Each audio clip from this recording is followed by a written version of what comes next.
I'm Deion Imade, and this week on the OId Pokes Show, me and Clint talk about the disappointing loss to Central Florida, and we bring in the great Oklahoma State quarterback Bobby Reid to talk with us about his career, and we look forward to the Houston matchup. All that on the OId Pokes Show.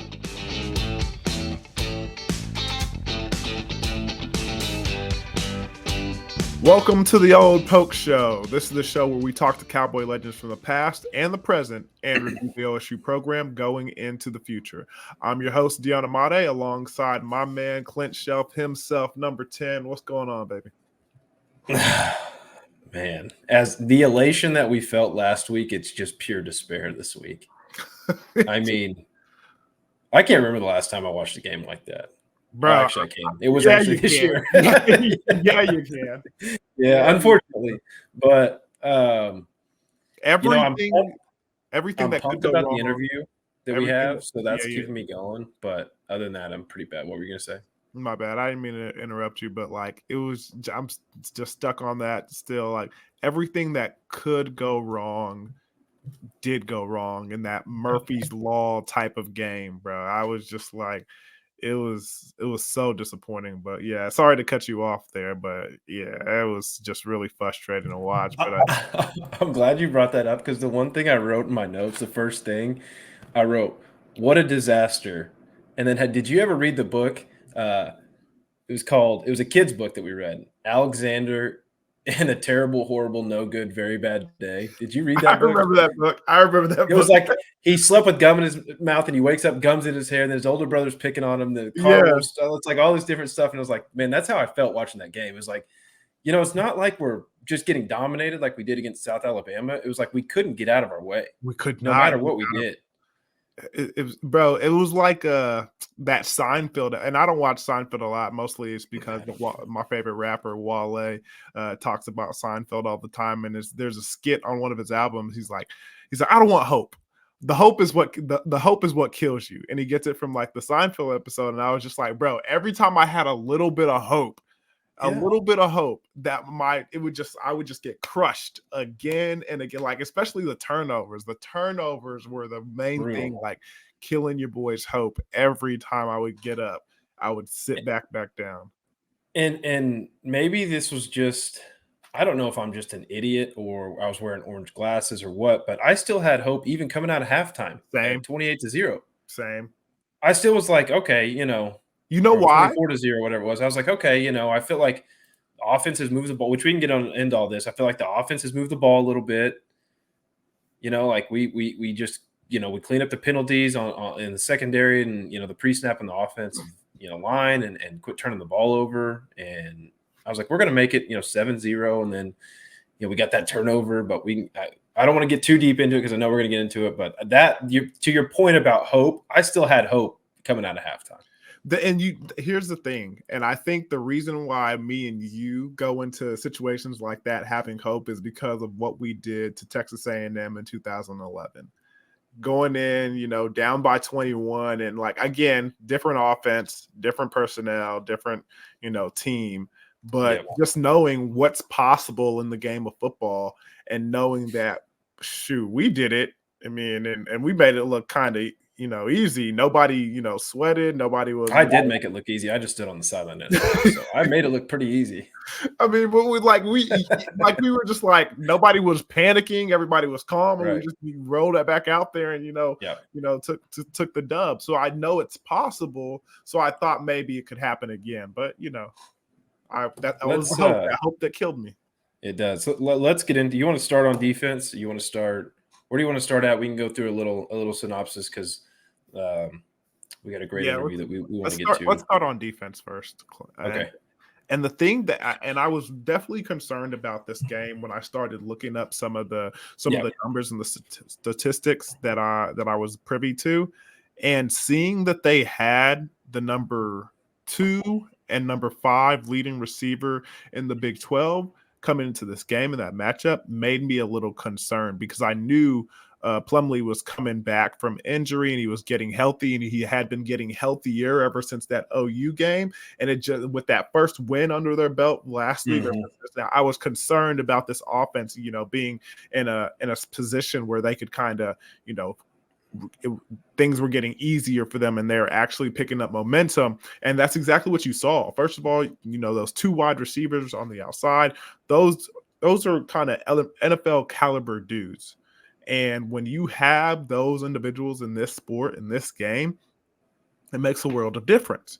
And you could see they tried to threaten down the field and they went after the same, places that people have had success with the Cowboys before. And that's deep balls in the middle of the field and different areas like that. And it worked and it succeeded. And then on top of that, not getting off the field on third downs and facing another running quarterback or dual threat guy that could extend plays and pick up first downs when needed to with his legs. That killed us. And at the end of the day, time of possession was there, turnovers that continued to put the offense back on the field, and then the defense on the field. It was just frustrating to watch, man. It was just really, really frustrating to watch. And then on top of that, they have a running back that goes off on us like that. And don't get me wrong, Harvey is a talented individual and a talented kid, but bro, to do that, it wasn't fun to watch. No, you're exactly right. And John Rice Plumlee, 11 completions for 300 yards. Can you imagine completing the ball 11 times and throwing for 300? I mean, I think that they, you talked about, we know that the safeties in coverage, it's tough on those guys right now. Yeah. And it has been all year. But the thing I was surprised about, and to your point about them having some dudes, some NFL maybe guys at receiver, is that I didn't think that corners held up very well. For the first, one of the first times they've kind of been, okay, let's not throw at the corners. And I felt like they got torched. So that's something that, they're going to have to look at and practice all week and get back. But I these next 2 games, Dana's a really good game planner, which we can get into later. Yeah. But, if you're going to attack this defense, you've got to throw the ball down the field and you got to run straight at him. If you try to do sideline to sideline against Nick Martin and this team, you can't do it. No. And I felt like that's what they did. They ran it straight at our faces, and we were unable to stop it. Some of that obviously self-inflicted with you can't win with 4 turnovers, putting your defense out there that many times. But some cause for concern with the corners for me. The PIs, I felt like coming from the OU game to this game, I felt like they were watching it extra close, so they were throwing flags on PIs, but losing the ball in the air.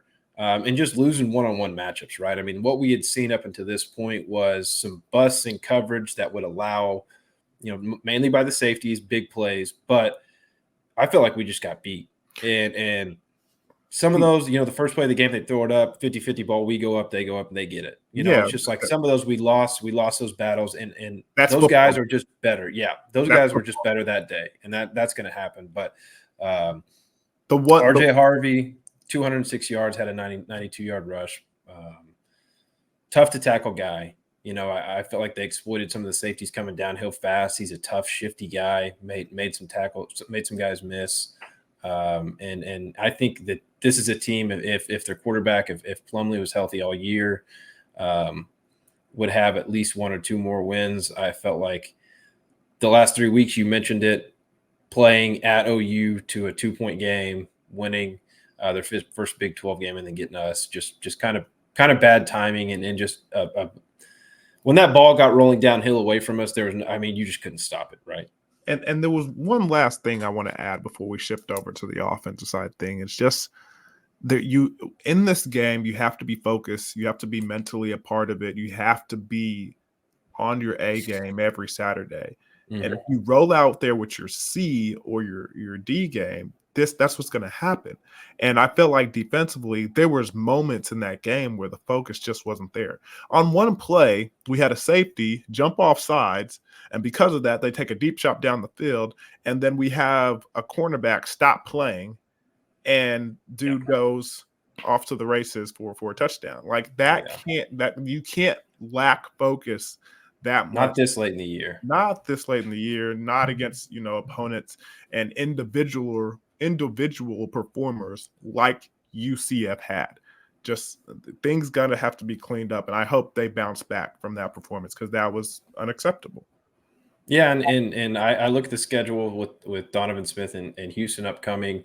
I don't know that he's as capable a runner as Plumlee. I felt like the Plumlee hurt us with his legs all game. I mean, just back-breaking scramble after back-breaking scramble, extended plays. I thought he was the best player on the field by far. So, it was just a perfect storm of bad things happening, and they played really well. So hats off to Gus Malzahn and that offensive staff. They had a great game plan. Yeah, they certainly did. Speaking of great game plans, moving on to offense and things that transpired from that side of the ball. What were your thoughts, Clint? I thought that the game plan was fine. We moved the ball well. At the end of the day, if you turn the ball over 4 times, you can't win. Yeah. And I wanted to go back through. I went through and looked at him in that first fumble by Ollie. I think that was kind of a telltale sign of how this game was going to go. He gets the ball hit. It bounces once right into that guy's arms. I mean, there was no scramble, no chance for. It was like it just bounced right to him, right into his hand. So I thought looking back on it, that was pretty unlucky. But right place, right time. They did a good job with that. A few of the picks, I felt like Bowman had accuracy issues, and it's tough to grade him harshly for that when you're playing in a downpour like it was. Yeah.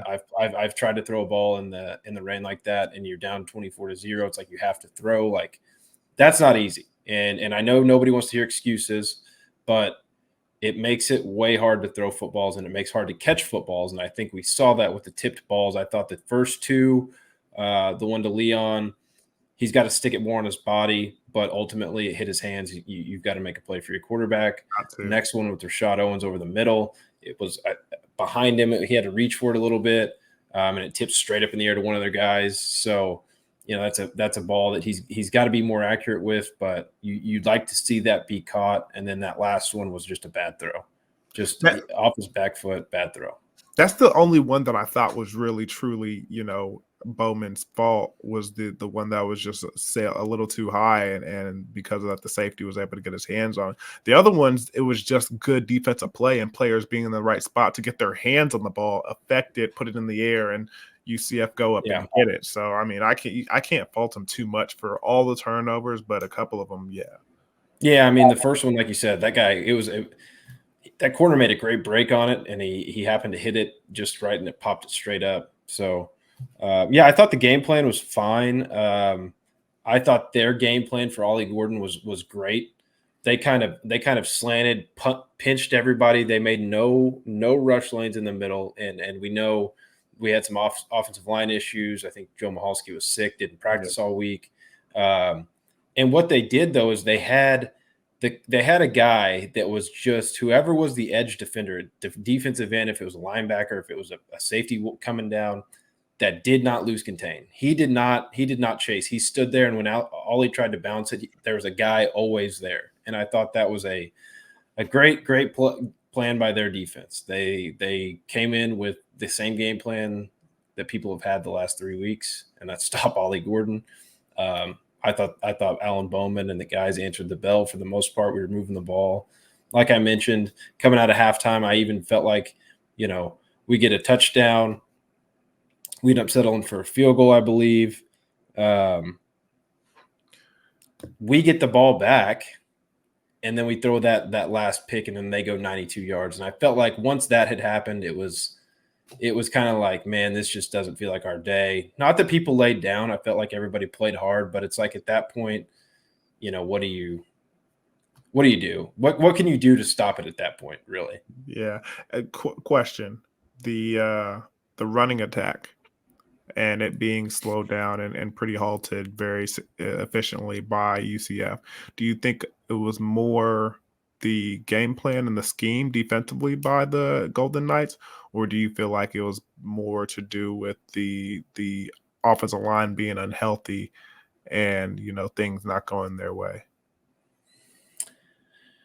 I think it was more of UCF's plan. I felt like they had a great plan. They've got some guys in the interior that are playing really good ball from what I was watching. And they made it difficult on those guys not being at 100%. So I would give it about 70% on their game plan. And those guys were fired up, man. I mean, that game was huge. I told you about them spaceship uniforms, Clint. Yeah, they were ready to play. They were amped up. Number 15 team in the country comes in. You're just coming off of your first win. And they did a good job. I don't want to make excuses. UCF thoroughly outplayed us, both sides of the ball. And the good news is that with what we just heard today, with the clarification on the Big 12 tiebreakers, that all we have to do is win out, and we've got 2 winnable games in front of us. So you get to Deion. Is this a game like, for me, I would just, I'd watch the film once, throw it away, and never look at it again. Is that what you would do? The same exact thing, bro. Never see it again. You gotta chunk this thing out with the bathwater, bro. Because like you can't simmer and sit on this one. It's just like everything that could go wrong did go wrong. And something that I said in the post game show, this was just the exact recipe of how to lose a road game. Turning the ball over, not being able to run the ball, and not being able to be efficient on defense. I mean, it's just the perfect recipe of a mixture of proper way to lose a road game. And it was a tough environment because of everything that was going on over there. And, the climate wasn't, Mother Nature wasn't on your side as well. So not trying to make excuses, but I mean, it's just black and white. It's right in front of your face. So hopefully this is going to be a test, because they did start a couple fires. And there were a couple of fires that haven't been put out. That's still going to be, visible to everybody else. And Coach Dunn is going to have to, earn his bacon, and Coach Nardo is going to have to make some corrections as well to move on throughout the season and kind of make it to that Big 12 championship game. Yeah, to your point, 6 of 12 on third downs for our defense. That's not going to get it done. And then to add on to what you're saying for that recipe, you give up big plays to a team at home that's got energy, and you just let them build on that. I mean, 92-yard touchdown, that touchdown pass you were talking about, or 92-yard run, that touchdown pass you were talking about. So, I did want to highlight a couple bright spots that I thought were positives. The kickoff return team, Brendan Presley, Jaden Nixon, I thought they did a great job getting us good field position. I thought Nixon looked good out of the backfield as well. That could be something that to spell Ollie. I know he's been kind of in and out, banged up. So I did want to highlight those two. Well, that unit and him, because I thought they were some bright spots on an otherwise pretty rough day.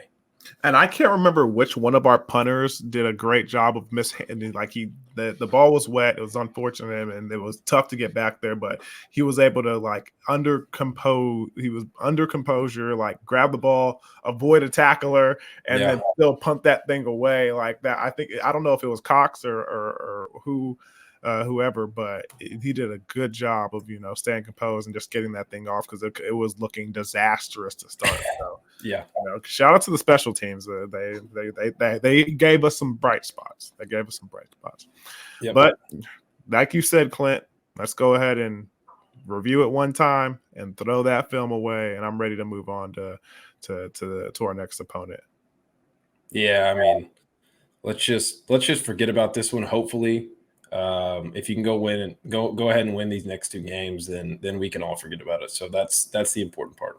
Well, with us playing Houston this week, first time in a while for the Oklahoma State Cowboys to be playing the Houston Cougars, I thought it would be pretty cool with all the Houston players that we have in our past history to bring on one of, the greats from Houston to talk about this, himself, the game, and what he's up to lately. How about it, Clint?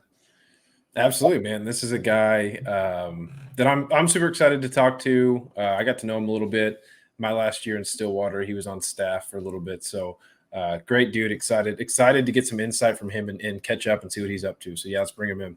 Yeah, let's do it. So from Houston, Texas, number 14, Bobby Reid. What's up, fellas? How y'all doing, man? What's up? Man, I'm doing well. How are you doing? I'm doing good, man. Just trying to keep the rubber to the road, man. That's all. Speaking of rubber to the road, tell the people what you've been up to lately, man. Man, first and foremost, just being a family man. Got 3 daughters now. They're running me up a wall, boy. But I'm trying to catch you. Bit of it. Hey, slow. Don't rush it, okay? I got 2 girls myself. I got a 19. Well, yeah. Go ahead and get you one more, man. But I love it, man. They my wife and kids, man. They keep me grounded. I'm in a great position, just being in the position I am with them. I'm also currently coaching at Lake Dallas High. The head coach, Jason Young, was a GA when I played. He came in with when Gundy became the head coach. So he was a GA on staff, and we actually played them a few years back, and we didn't know that we were on opposite staffs until after the game and the handshakes. And I've been there. This is my second year. We're in the second round of playoffs this week. We play on Friday, so pretty excited about the opportunity to keep playing with a lot of teams that are sitting at home right now. Yeah, man, I know those. I'm an Oklahoma guy, as you know, but I know those Texas high school playoffs are for real down there. So I appreciate you. I appreciate you taking a little time out of your busy week to talk to us a little bit, man. And you also mentioned that you're coaching, or you will be coaching, some high school basketball, right? Is that kind of your first love? Like, how did that come about? Yeah, man. A lot of people don't know. Before this football thing really took off with me, when I was 5 or 6, I was playing little league ball, and I was getting hit too much. And I was like, I don't want to play football no more. These guys ain't blocking for me. I'm gonna go play basketball where it's less contact. And I became a really good basketball player. Got on the travel teams, and I actually got on the travel team where everything was paid for. We didn't have to pay anything out of pocket. We just had to show up. So I kind of was starting to feel myself a little bit, and then I went to got to North Shore, and football is king there, and just kind of got back into my soul, and the rest was history after that. Speaking of North Shore, I mean, we have a rich, history of North Shore players and athletes coming to play. I remember Andre May and Larry Stevens, Mike Tavius Jones. I mean, a number of you guys that I've played with, and I'm sure I'm missing a bunch more. But tell us, what was it like, going through high school and being so highly talented, and always, North Shore till this day is competing for state championships in the state of Texas. So what's it like coming from a program like that? Well, the crazy thing about that being at North Shore is that the eyes are always on you. Even when you get to college, there's always was the saying, oh, there goes those North Shore boys. All the guys around the country can tell you that always follows them, just because it's a breeding ground of talent. Now I like to toot my horn a little bit. We won the first one in 2003, my senior year. After that, North Shore became open enrollment, and they started run off a couple of them. But I always say the homegrown state championship is the one that's worth more. I always get a lot of pushback, but hey, it's always a good banter back and forth with those guys. But we actually just had our 20-year anniversary about 2 weeks ago, and I got a chance to spend time with all my buddies. Man, they had a little ceremony for us, and it was great, man. We just got to relive all the old moments and all the ups and downs, and it was a very emotional time for us. Life being in college and all that stuff, but some of those high school years were a blast, man. Playing with kids that you knew your whole life growing up before you kind of knew better. But I want to know about what was it like for you first time getting to Stillwater? You were the to my knowledge, somebody correct me if I'm wrong, the first 5-star guy that came to OSU. So like, what was that like? Being having all that pressure and then coming to Stillwater and your experience. Had to be a lot of pressure, man. Oh, listen, y'all have no idea. Y'all know, but it was crazy for me. Okay, so I don't know like that. I'm gonna give you a good version of it. So, we won the state championship on my birthday, December 13th, 2003. All right.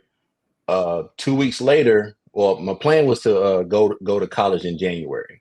So I had all my credits already lined up and everything. So we won the state championship in December. 2, maybe 3 weeks later, I was planning on enrolling in college. Well, the good thing, Oklahoma State played in the Cotton Bowl against Ole Miss. Starting quarterback was Eli Manning. So I got a chance to go up to Dallas for the last 3 or 4 days.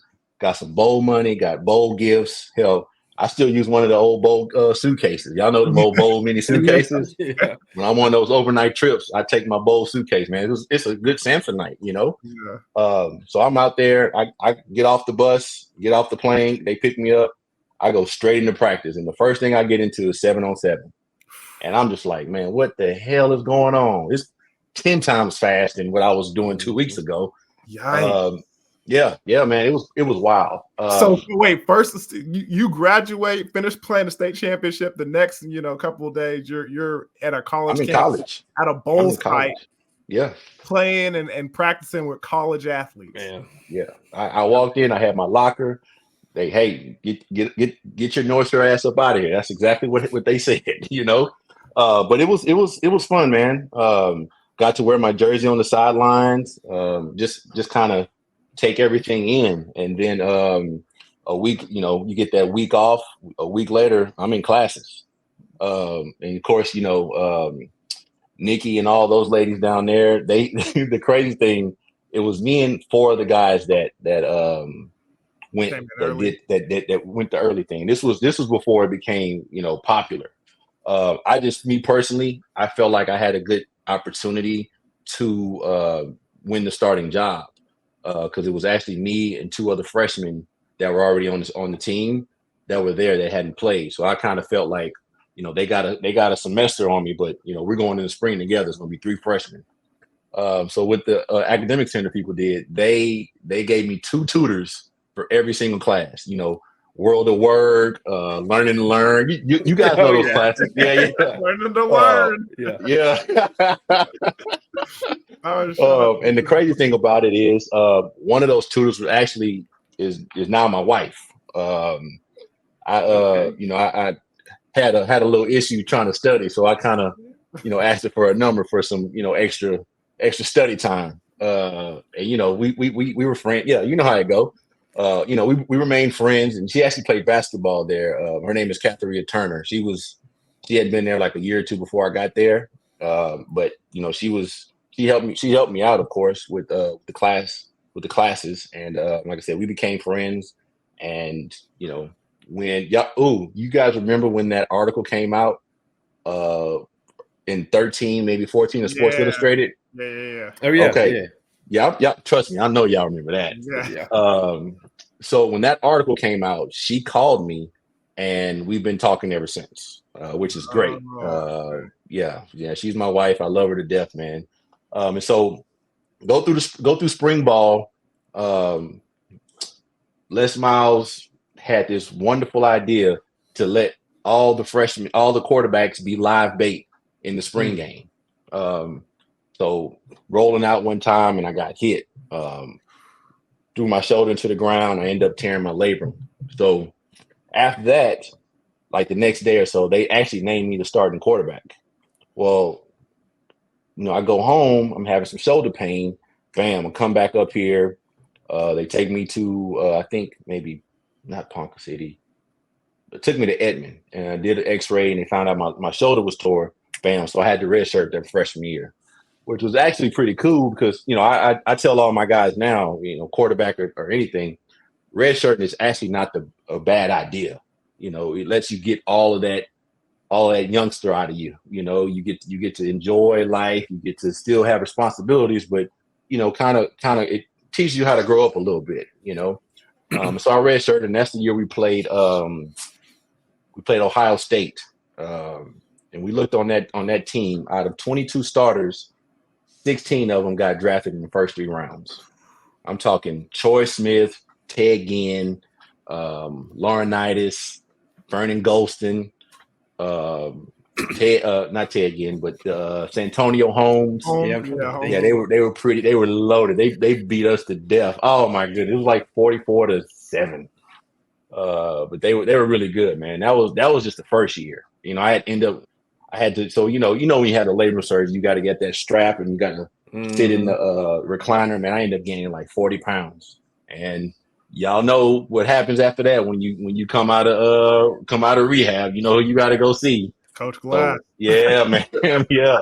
So while everybody was practicing, he took me to the grass fields, and I used to have to just run all by myself, man. I was like, I don't know if I still want to be here with you. Yeah. It was so bad, man. But I Been there. dropped the weight. I dropped the weight, man, and it was good. And you guys know when you buy in the glass, the sooner you buy in, the sooner you'll get results, man. I still love that guy to this day, man. Yeah. With that being the case, I mean, looking back at it, we talked about your how you got to Stillwater, but I mean the spring game and the injury and being named starter as a freshman. I mean, do you regret any of that stuff? Did you feel like any of it derailed, what was supposed to happen with you coming in as a 5-star and everything like that? Looking back, absolutely not, man. I got a chance to sit back and watch Donovan. Donovan became the starter. Donovan Woods. He actually became the starter, man, and I learned so much from him. Just because him coming from a great pedigree of football players, him and his two brothers, watching him, how he operated day in and day out in college, taught me how to operate once I got the chance. And I'm not sure if he knows this, but he taught me more than he actually did. You know what I'm saying? Just following him around and how he carried himself, because he was under a lot of eyes, watched eyes too, having two brothers, Rashawn and Dewan.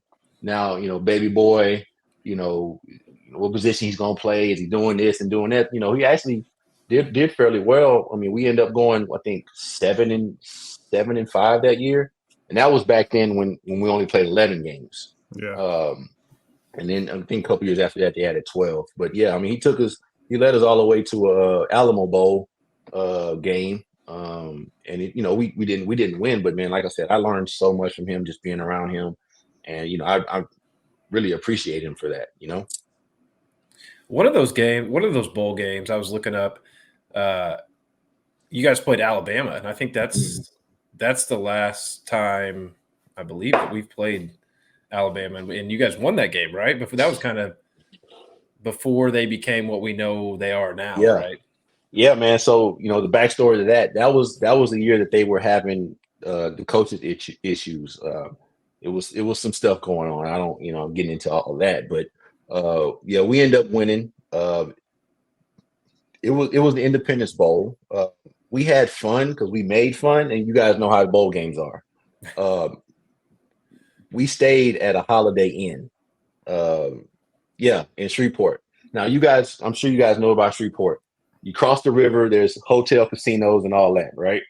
We stayed on this side of the river, and we stayed in the Holiday Inn, or it might have been La Quinta, I don't know, but bro, Oklahoma State ain't staying in no Holiday Inns no more. I know that, but back then we did. It was so miserable.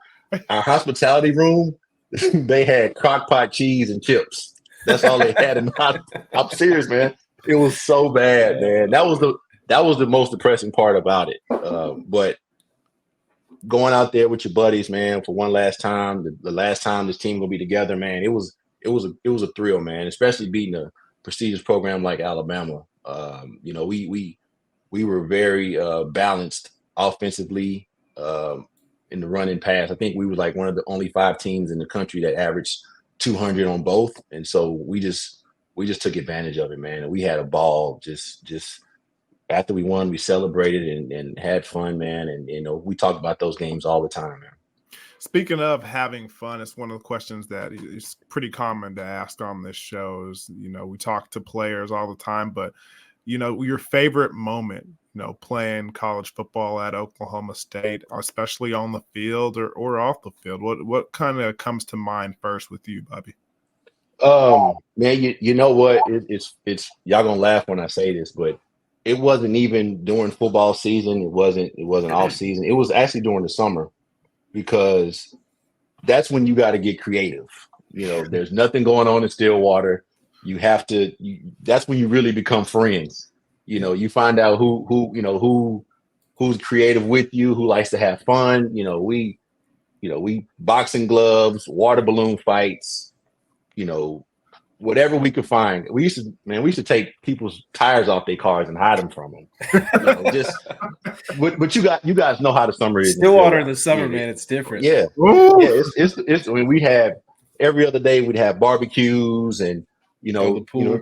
You guys. I'm not sure if you guys remember the vouchers that Coach Glass had. Oh yeah. So he started that.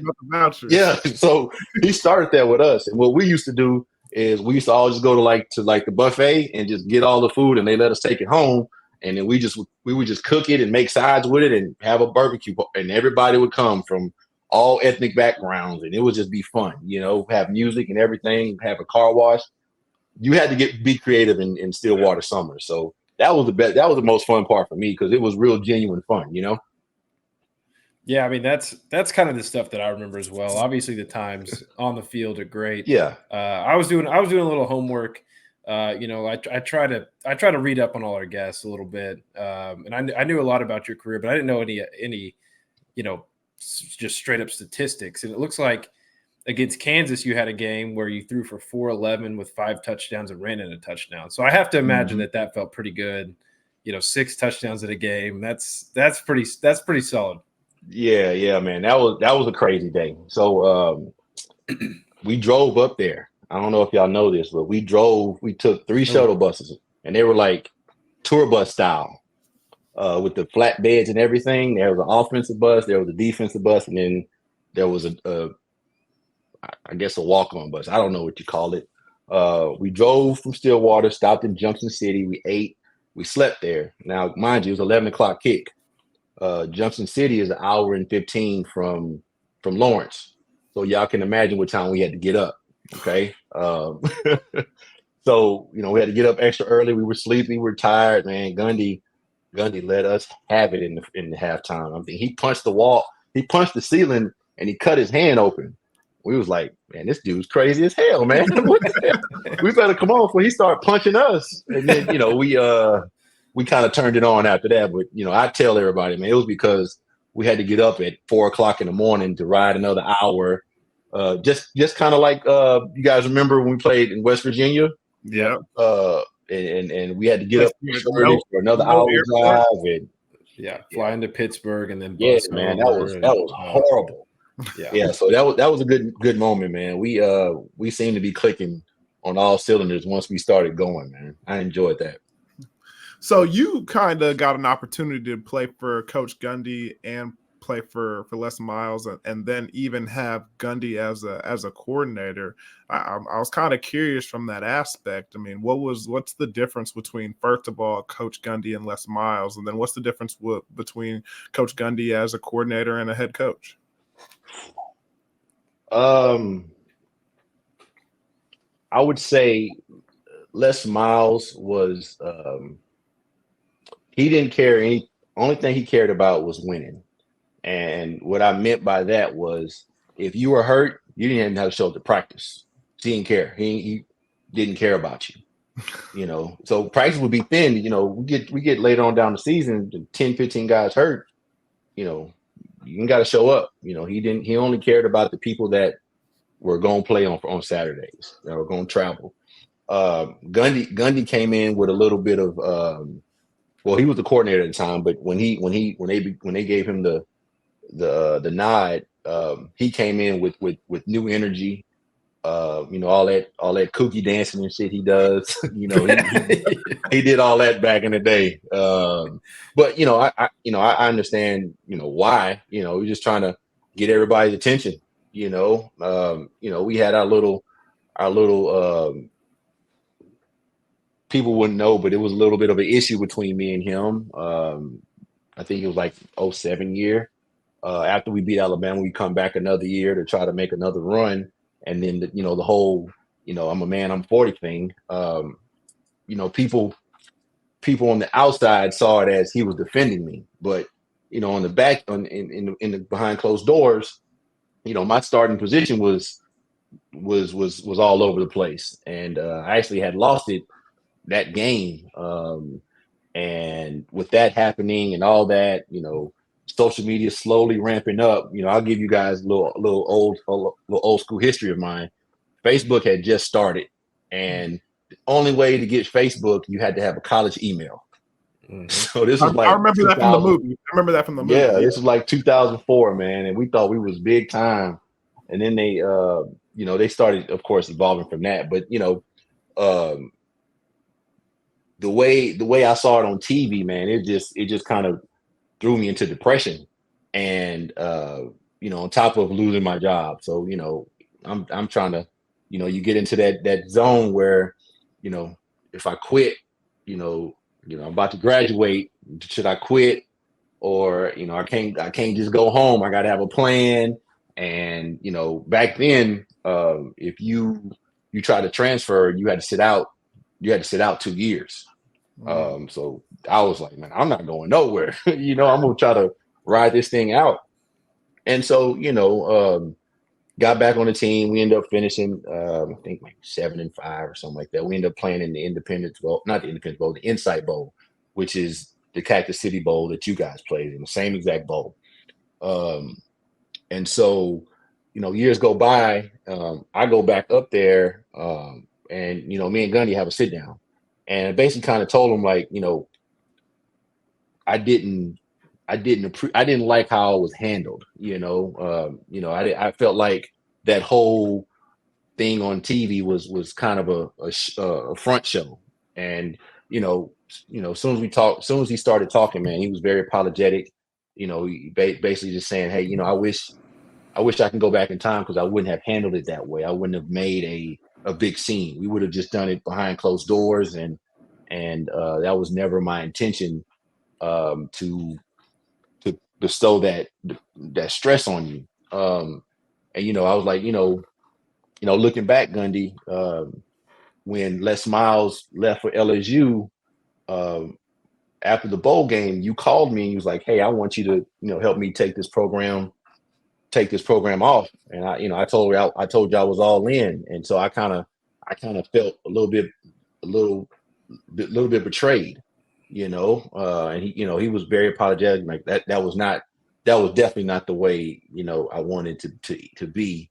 And, long story short, man, we had a great conversation. Of course he hit me with the, if you ever need anything, let me know. And I was like, well, shoot, I want to get in coaching, and that's how we ended up, getting on the staff, when you guys were there. And it was great, man. I learned a lot from him. I talk to him from time to time, and he's always a great person to talk to, when he's not in Coach Gundy mode. I appreciate everything about him, man. He's taught me a lot, about on and off the field and how to carry your business. And, one thing you can appreciate about him, man, for a guy who's heavily scrutinized, he's been the head coach of Oklahoma State for a very long time. A lot of head coaches have come and gone, and he's still rocking, man. And I definitely appreciate that about him. One of the things that I don't think that the fan base realizes is how much pressure us players are under, and then how the criticism that you take and how hard they are on you, and the expectations are high. So going back to that, that I'm a man, I'm a 40 speech, and it being about you, what kind of, stuff were you dealing with that people might not know about? Oh, man. Well, so, like, once again, this is back in 2007. People were making a mockery of it, like these little mom and pop car dealerships, buy from me. I'm a man, I'm 40, all that old, it was corny, but I get it. But as a 21-year-old kid, it just rubbed me the wrong way, and I had to, honestly, man, I had to take a couple of days off. We actually were getting ready for K-State that week, and I may have taken 3 or 4 days off, and me and Gundy actually, talked, and he's like, man, I get it. You still have your spot on your team,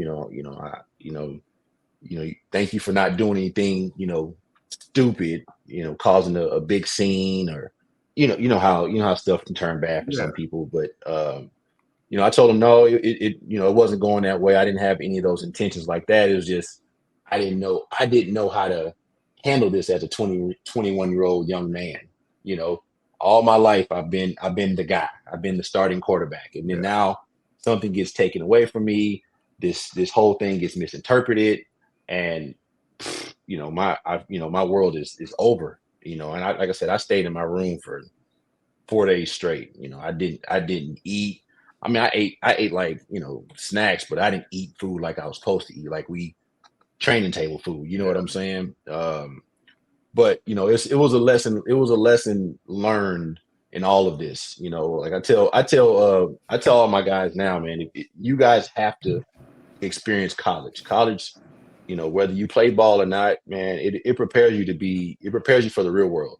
Prepares you to be a young man. I even tell my female athletes, it prepares you to be a young woman. And I tell them, like, looking back, I wish I had a semester off just to be a normal kid, because I'm sure you guys go to parties and you guys hang out. Well, I can't stay out too long because I got 5:30 wake up with Glass, and Lord knows I'm not finna miss Glass, especially on Friday mornings.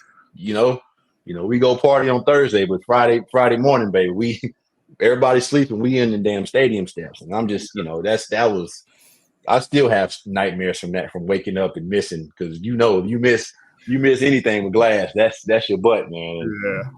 I laugh at my kids all the time, because I told them, man, I missed class one time and got caught, and I had to do 300 flights on the stairmaster. I was like, I never missed again.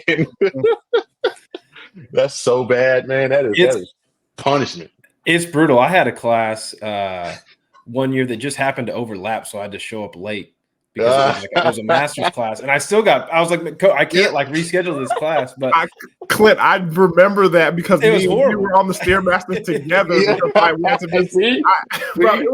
It wasn't scheduled. They knew I was going to miss. Because I'm like, man, I got a master's class or something, and it was. You go downstairs and the steps already turning. Just hop on. I did something that you said I thought was super important for people to hear, the mental aspect of it. I still remember, when I was told I was third, and I went home and it was the same thing. I didn't eat. I didn't do anything. I just laid in bed and I was like, man, what do I do with my life now? So I think it's important for people to hear those stories, and our stories, like we talked about before, a lot alike as far as I wasn't a 5-star or anything, but I was benched. And most people, when they talk to me, they want to ask me about being benched, being third, stuff like that. They want to talk to you about the I'm a man, I'm 40 stuff instead of the on the field stuff. So I think that's interesting. But my question is, what have you seen that's changed from that Gundy to the Gundy that you see now, that had his dogs at the press conference 2 days ago. And even from the 10 years that I've been out, he's just mellowed out. And I think all those experiences, the one with you, the one with me, I think that's changed his perspective on how to, kind of go about players in certain positions. Man, college ball has changed from when you guys were playing to go back even further when I was playing. The thing kind of I've noticed with Gundy, and like I said, this is just from TV and his responses. What you see is what you get with him. I remember that hasn't changed. It's never going to change. Yeah. And that's the thing I really like about him, man. He's gonna be himself no matter what, win, lose, or draw. I used to laugh when he used to go to the indoor and he had his sweats on top of his jeans, and after practice he would just take out. I was like, man, this dude is wild. He's like, but that's Gundy, man. He's very unpredictable. Number one, don't ask him about who's going to be the starting quarterback, because he's just going to walk circles around you. Okay. Number two, don't ask about the injury report, because he's going to walk circles around you.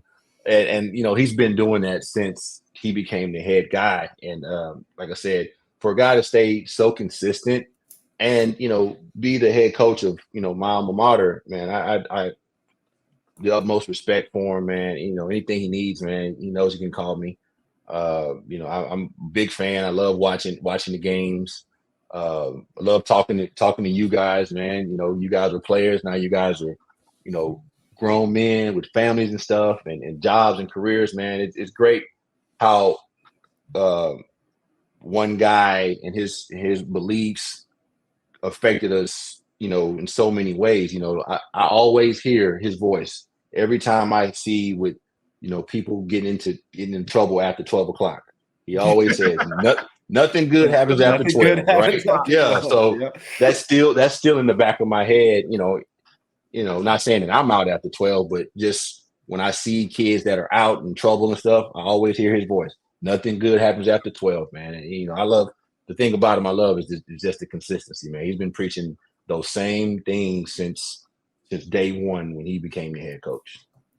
You talked about still staying up with the program and watching and staying up on Coach Gundy's career. One of the things I kind of wanted to ask you as far as current status, you being from Houston and the U of H now in the Big 12 and us being able to play them on a regular basis, how do you think that affects the conference and, how things go for Oklahoma State with, Houston being a part of the Big 12 now? So being a Houston native, man, I feel like it's a long time coming. Houston, as of late, got new facilities. I think when we went down there and played them, they had just opened a new stadium. I'm sorry, when SMU went down there, because I did 2015. I was at SMU and we played U of H. I think they opened up their new stadium that's on campus. They got the recruiting mechanism of being a Jordan school now. They got the new basketball gym. I'll give you guys a real quick story. When I was coming out, I just got a scholarship from Houston. Nobody called me and tried to recruit me. And yeah, crazy, man. So crazy. And the crazy thing about it, that night before signing day, me and like 4 other guys that were highly ranked in the city, we had a conversation, and we were like, man, what you guys think about U of H? And we all had the same thought. Like, nobody recruited me, and we actually would have went there and probably would have helped turn some things around, but nobody recruited me. And so I feel kind of bad, but I don't, because I enjoyed every bit of Oklahoma State, but it would have been cool to go right in my backyard and play ball, but I'm happy for U of H, man. I'm always a fan of U of H. I feel like it's a great tool, because now, instead of going after those second and third tier guys, now you can say, hey man, you can play Big 12 ball right here in your backyard, and you don't have to go far. Now you can sneak a couple of first tier guys, because Houston is so big, man, and there's so much talent. They just gotta, put the effort in, and I know some of those guys on the staff, and they'll do a good job, man. I think they're doing a fairly decent job this first year. I think it's going to keep growing, and U of H will be a formidable opponent in the future. Yeah, my last point, Deion, you can ask another question, but on that topic, I think Gundy was talking about U of H will be a destination. You talk about how talent rich Houston is for those tier 1 guys that do go to Michigan or Notre Dame. I think was his example, and they don't like it. And I think the study shows that they want to come back home, and that'll be a good destination here in a couple of years once they get that funding built in and they get their budgets up to get some of those portal guys to come back home that are tier 1 guys that went somewhere else and just didn't like it and wanted to come home. Yeah, absolutely, man. The portal has been a whirlwind of happenings, and I definitely agree with you about kids going across the country and it ain't working out. But hey, man, come back here and play Big 12 ball. You're gonna be on TV every week. You'll get to be home. You get to get you a little money. You can get your own little apartment. You're in one of the biggest cities in the country. Yeah, what's not to like? And with Texas and OU leaving, man, it's I hate it. But I'm glad we're getting those teams that are coming in. I think it's just gonna make the Big 12 even stronger. Yeah. And one of the things also vice versa, I mean, talking about, top tier kids being able to go to, Houston in their backyard. Also, you get an opportunity to say on the opposite end, for example, Oklahoma State, we're gonna be playing in Houston. Your family has an opportunity to go watch you play because we'll be in your city. So it's even more reason for you to come to Oklahoma State and different other schools in the Big 12. So it just opens up a big time. Houston's already been widely, recruited, but I mean, it gives you more incentive to recruit over there. So I think it's a good thing. Yeah, absolutely. I agree 1,000%. Yeah, that's a great point, Bobby. Man, we appreciate you coming on. I know you're taking time out of that Texas high school football playoff prep, so I know that's important, and we appreciate you coming on, man. It was great talking to you. Hey, man, I appreciate you guys, man. I love you guys. Can I say one last thing though? Go ahead, Absolutely. man. I want to give a shout out to my brother Julius Crossland and his family. He played fullback for me. He died in July. With some health issues. He played fullback, tailback, and ended up going to play for the Cowboys. But like I said, he passed in July, man. And I just, want to give a shout out to him and his family, man. Much love. And, my brother's in heaven resting right now. Amen to that, man. Amen to that. Yeah. Appreciate you, Bobby, and thank you so much for joining us, man. And thank you for saying those kind words toward the end, man. We always, as a alumni and as that fraternity of Cowboy football players, we got to stay tight and hold each other down. Absolutely, man. I appreciate you guys, man. You guys take care. If you guys need anything, just let me know. I'll try to make it Stillwater one day and hook up with you guys, man. It's just when I get my off week, man, I just want to sleep. By that time, Clint will have like 4 daughters at that point. Yeah. I'm trying to catch you, man. I've got 2. Yeah. I told you got 3. I got 2, man. Yeah, man. Be there soon. But yeah, anytime, man. Anytime you're in Stillwater, hit us up. Let us know, man. So thanks for coming. Yes, sir. We'll do, man. Take care, guys. Love you guys. Appreciate it. All right, man. All right. Bye. Well, that was the great Bobby Reid, ladies and gentlemen, Houston's finest himself. Clint, what'd you think about the interview? Man, I love Bobby. He got the opportunity to come and join the staff in 13 when I was there, and just his energy, his maturity, as you can tell from that interview, were great resources for the quarterback room. As somebody who's going through, benchings and coming back and all that stuff and all the mental health, he was a great resource for us to have, and I'm glad to see that he's still doing well. And that interview, I hope you guys enjoyed it because it was a blast for us to do. Yeah, man. And Bobby Reid, definitely played before my time, and I wasn't privy to, the ins and outs of the kind of the subject matter of that. I'm a man, I'm 40, press conference. I know who the writer was. I know that it was about Bobby Reid, and I knew it was about Gundy, but I wasn't privy to about how he felt about the whole thing. So I was glad that he was able to kind of come with us, come here and talk about it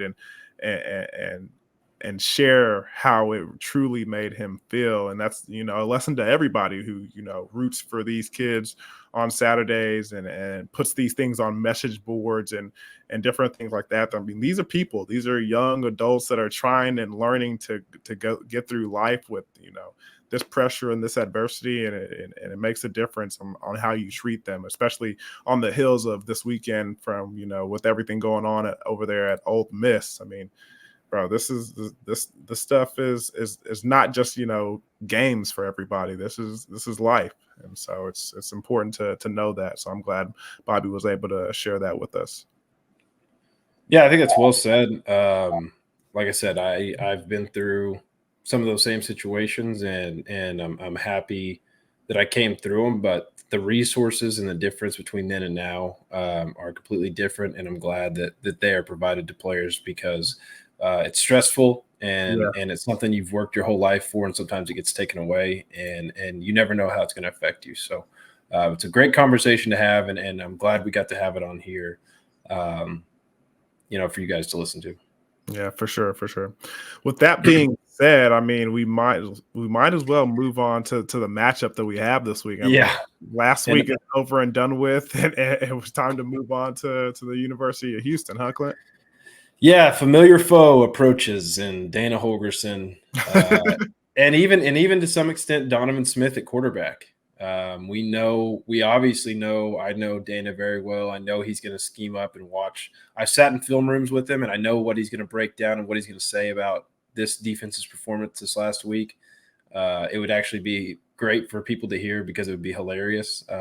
We wouldn't think it's funny, our defenders, no. It would be pretty good comedy. But no, a Houston team coming off a loss against Cincinnati. They had just beaten Baylor the week before. Kind of an up and down season. Big 12 has been rough on them this first year. They've struggled a little bit, but I'm excited for this one going down there. That this is something that we talked about in the interview. It's a great opportunity to get in front of a very talent rich environment in Houston and get in front of a lot of people that could be future Cowboys, hopefully. Yeah, I mean that is one thing, and just to get to the X's and O's really quickly. I mean, I'm a former defensive back that had to play against Dana Holgerson's offenses in practice quite a bit, and so it's going to be interesting to see what they have in front of us. I mean, I've been watching some tape and looking at Houston a little bit, and man, Houston is a place that's always going to have talent. Just because of where they're located, they're always going to have talent, and sometimes they're going to grab some of that talent from Oklahoma State, as they have one of our receivers, Johnson, who transferred. Stephon Johnson, yep. Yeah, he caught the Hail Mary versus West Virginia. But the three that I'm worried about is number 2, Golden, especially on special teams. I think dude's already returned like 2 kickoff returns for touchdown. I don't remember if it's more, but I know for sure that he has at least 2 with his speed. And then Manjack, number 0, the transfer from USC. He's a big-time target for Smith and kind of one of those third down possession receivers that he's very comfortable getting the ball to. It's kind of weird how he runs out there with no gloves and wears number 0, but it works for him, so he leaves me concerned. And then the guy that I think everybody around the conference has been concerned about is number 4, Samuel Brown Jr. I mean, this guy is an explosive wide receiver that can take the top off of defense. And with the film that we've put out there, they have the athletes to do some dangerous things. And we're going to have to play top-notch defense in the secondary to, withstand some of the heat that Dana Holgerson is going to be throwing out there, man. It's going to be a really interesting one because I know Dana, as far as X's and O's goes and playing against him as a defensive back, and he is going for the throat. And I'm telling you right now, he is going to be coming after the deep shots. So it's going to be interesting to see how that unfolds. Yeah, you mentioned he's got the guys to do it with as well. That's going to be the key to this game. I think you've got to do a good job of making him one-dimensional. You have to be able to stop the run with just the guys in the box and not have to commit those extra safeties down, because those guys you highlighted that are out there, they will throw the ball down the field. And Donovan Smith, last time he played Oklahoma State, he was at Texas Tech 2 years ago, and that defense held him 9 of 29 for 83 yards. So he's going to want some redemption. It's senior day at Houston. We're going from a space game to a senior day. So it's going to be live, good atmosphere. The offense is really just going to have to clean up, man. No penalties, play clean game, no turnovers, and I think we'll be all right. But it's going to be that secondary is going to be under siege a lot this game. Yeah, they certainly will. Bring your hard hat because it's going to be a long day, guys. Well, Clint, any more to say about this game before we get out of here? This one was kind of a long one. We kind of got into a lot of stuff on this episode, but anything else to say before we get out of here? No, I as always, we appreciate our listeners, and obviously this last week was not what any of us expected. So we appreciate you guys tuning in. I hope you guys are still staying with the Pokes. I think that they've earned it throughout this season. They went on a run and won a lot of big games. They dropped one, but the goals are still ahead of us. So I wanted to say that, I think we can still make it to the Big 12 championship. We just got to take care of business. So as always, you guys are the best. We appreciate you for tuning in. And that's all I got. Yeah, and another thing, while you fans travel to Houston, do remember that Houston will be playing with heavy hearts, as a couple of former Houston Cougars, one big time player, DJ Hayden, passed away this weekend in a car crash. Fortunately enough, I got the privilege of meeting him and a couple of those other individuals that were in that car crash, because I got a chance to go down to Houston and hang out with our former teammate Sean Lewis, and he was, friends with quite a bit of them, and so it was a sad tragedy. But do remember that program is going through some tough times right now. So when you go down there, make sure you remember that and have them in your minds and in your prayers. So, but just wanted to mention that before we get out of here, Clint. But ready to roll? I think we wrapped it up this time. Yeah, I think we got it. I think we got it. Well, remember, guys, stay loyal and true. Go Pokes.